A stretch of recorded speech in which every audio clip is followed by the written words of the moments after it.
সবাইকে আবারও স্বাগতম জানিয়ে শুরু করতে যাচ্ছি। আজকে আলোচনা করব ইলিশ সম্পদ উন্নয়ন ও ব্যবস্থাপনা প্রকল্প মৎস্য অধিদপ্তরের যে নিয়োগ বিজ্ঞপ্তি আছে সেটি নিয়ে। এখানে একটি পদে নিয়োগ বিজ্ঞপ্তি আছে, সেটি হচ্ছে ক্ষেত্র সহকারী 16 নম্বর গ্রেডের পদ। 9,300 টাকা থেকে বেতন শুরু। বয়সসীমা 18 থেকে 30 বছর। পদের সংখ্যা 134টি, অনেকগুলো পদ। বিজ্ঞান বিভাগে এইচএসসি পাস হতে হবে। যে কোনো স্বীকৃত প্রাপ্ত মৎস্য ডিপ্লোমা ইনস্টিটিউট থেকে 4 বছরের মৎস্য ডিপ্লোমা কোর্সে উত্তীর্ণ প্রার্থীদের অগ্রাধিকার দেওয়া হবে।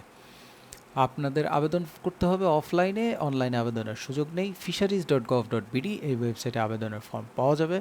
আবেদনপত্র যেভাবে পূরণ করতে হবে বা এখানে কিছু শর্তাবলী দেওয়া আছে, এই শর্তাবলীগুলো দেখে নেবেন। 25/3/2020 এই তারিখে বয়স 18 থেকে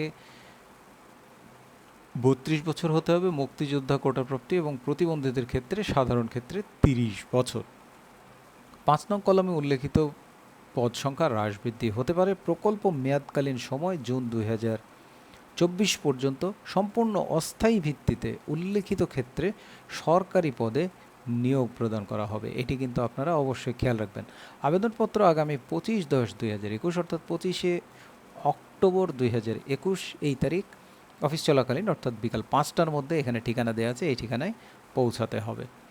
তো আপনারা যারা যোগ্য আছেন তারা যথাশীঘ্র আবেদন করবেন। সবাই ভালো এবং সুস্থ থাকবেন সে কামনায় আজকের মতো বিদায় নিচ্ছি।